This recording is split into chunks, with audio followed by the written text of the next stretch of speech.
לפני זמן לא רב, לא כל כך רחוק, הייתה ממלכה מיוחדת במינה. היו בה מלך ומלכה. למלכה קראו סיתה ולמלך רם. המלכה סיתה הייתה מאוד יפה, כולם אהבו אותה. היא הייתה שמחה ומרוצה באופן טבעי, הייתה טובת לב ונהנתה מכל דבר. הייתה מאוד ידידותית והתייחסה לכל אחד כשווה לה. גם המלך רם ששלט בממלכה היה מאוד נערץ על פני עמו. הוא היה חזק ואהוב על ידי כולם.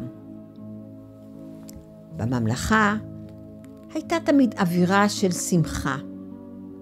איש מעולם לא חווה בצער, אלא אושר תמידי, הכל היה במושלם. אבל הרחק, בצל הממלכה, התחבא לו ראבן, מלך השדים, בעל 10 ראשים. אותם ראשים, היה להם תענוג אחד, לתת צער וכאב, וגם למצוא צורות חדשות כדי לגרום צער וכאב. מסביב לממלכה היה מתוח קו, וכל עוד סיתה נשארה בתחום הקו, ראבן המרושע לא היה יכול לעשות דבר. הקו סימל את קו הבורות, ולעבור את הקו הזה משמעו לאבד את בהירות המחשבה, לאבד את כוח ההבחנה והשפיטה. ראבן התחיל לנסות שיטות ודרכים חכמות כיצד לגרום לסיתה לעבור את הקו.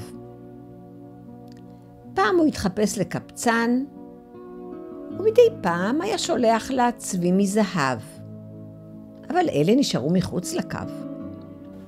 סיתה הרגישה שחייה מושלמים ויש לה כל מה שהיא צריכה, יש לה גם את רם לצידה.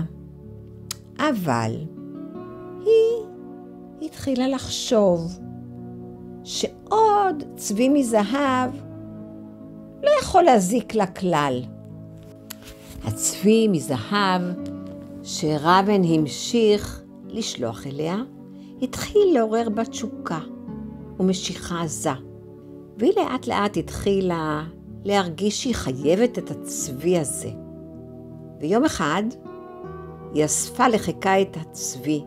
אמנם התרגשה בהתחלה, אבל באותו רגע נחטפה על ידי ראבן והפכה לשפחה. לראבן היו 10 ראשים. ראש אחד אוהב ממתקים, ראש אחד סיגריות, ראש אחר אלכוהול, ראש אחר כסף, ואחר כעס, תאווה, אגו וחמדנות. סיתה הפכה לשפחה, וכל היום התרוצצה כדי לרצות את הראשים של ראבן. כל ראש קיבל אספקה והיה גודל וגודל.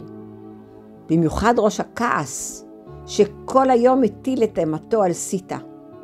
סיתה הרגישה שהיא במלכודת. היא הייתה במצב אומלל ביותר. כל היום הייתה צריכה לרוץ, לספק ממתקים, סיגריות, אלכוהול, כסף לראבן.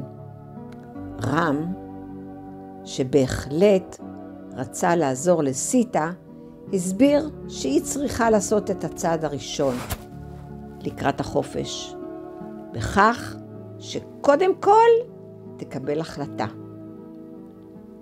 וגם אם היא לא תעשה זאת, הוא גם יקבל את בחירתה, כלומר, שפחה של ראבן או מלכה של רם. בינתיים הצטרפה גם מאיה. מאיה הייתה המנכ"לית הנאמנה של ראבן.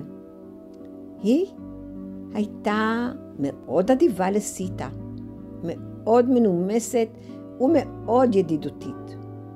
היא הציגה את עצמה כחברה הטובה ביותר שלה, וסיטה האמינה לה. אבל המטרות של מאיה היו שונות. היא רצתה שסיטה תמשיך בחיי הבלבול שלה, שתהיה עסוקה ושלא תקבל שום החלטה. כדי לעזור לסיטה, היא הייתה משתמשת במילים כמו את חלשה מדי, בואי נדחה את זה למאוחר יותר. אבל זה קשה. כדאי לך לנסות. הרבה תירוצים, הרבה ספקות. את עסוקה מדי, את עייפה מדי, את תמיד מפסידה. את לא תצליחי. הכל קשה. וכך הצליחה לבלבל את סיטה שהאמינה בה. מאיה הייתה משתמשת במילים כמו בואי נדחה את זה למאוחר יותר. אבל זה קשה מדי, צריך לנסות עוד פעם, ננסה בחודש הבא. כל הזמן תירוצים, כל הזמן ספקות. את עסוקה מדי, את עייפה מדי, את תמיד מפסידה. את לא תצליחי אף פעם. הכל כל כך קשה. כך היא הצליחה לבלבל את סיטה, סיטה שכל כך האמינה בה, ככה שהיא לא הגיעה בכלל לידי החלטה. ובעצם אנחנו יודעים שיש פה משחק פנימי סודי בין מאיה וראבן שרוצים להביס את סיטה, ובין סיטה ורם שרוצים לנצח. כרגע סיטה נמצאת בנוק-אוט, חסרת הכרה לחלוטין, ואפילו לא מבינה שיש כאן משחק. איננה מבינה מי כאן האויב, אינה מבחינה בין טוב לרע, וגם לא מבינה שהיא כרגע האויב הגדול ביותר של עצמה. היא לא זוכרת ולא יודעת מי זאת סיטה, היא שכחה לגמרי. היא לא יודעת שסיטה היא נשמה נצחית, בת על מוות, ושלא יכול להיגרם לה בכלל כל נזק. כשסיטה מנסה להפסיק לעשן, מאיה אומרת לה, זה קשה, את לא תצליחי. בכלל, עישון זה טוב, זה גורם להרזיה. תנסי סיגריות עם פילטר ארוך.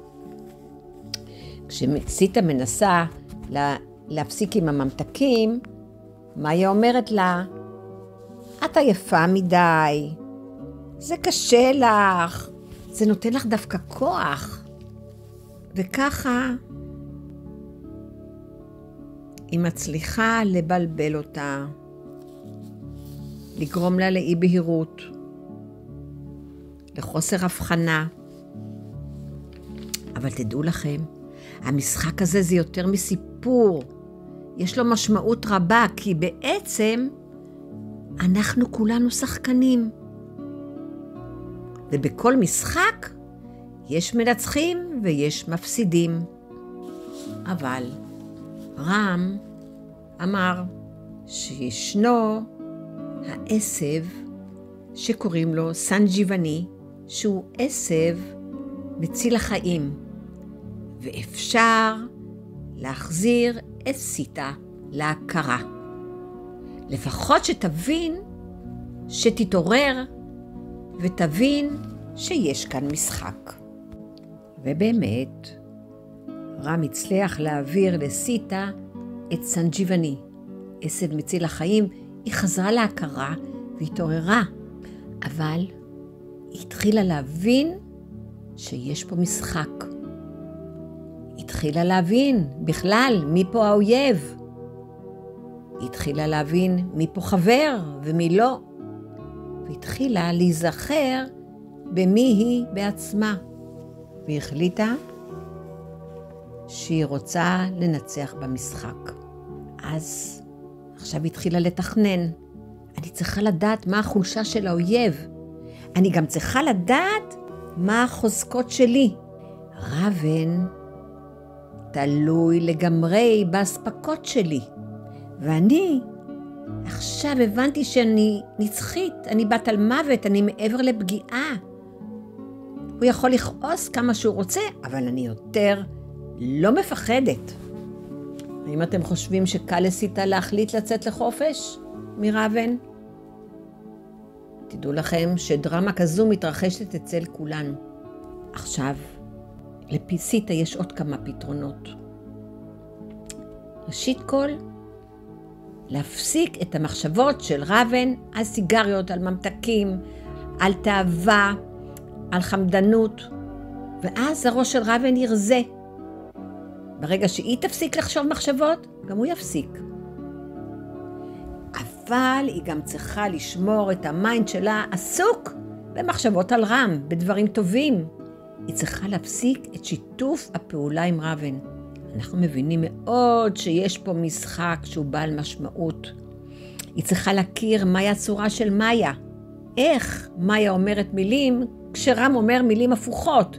למשל, היא אומרת לדחות מאוחר, רם אומר לה עכשיו. היא אומרת כל מיני תירוצים. רם אומר לא, חפשי פתרונות. מאיה אומרת לו זה קשה. רם אומר לה זה קל. כשמאיה אומר לה שהיא חלשה, הוא אומר לה לא נכון, את חזקה מאוד. כשמאיה אומרת הכל קשה, הוא אומר לה הכל קל. רם אומר לה הכל ההפך. וסיטה צריכה לדעת מי מדבר אליה. עם מי היא מדברת? עם ראבן או עם רם? אז יכולה גם להשתמש בכמה כוחות, בכוח ההחלטה, בכוח ההבחנה, להיות נחושה, להיות עם משמעת ולדעת מהי המטרה. וכך, עם הרבה נחישות, היא תצליח לנצח במשחק.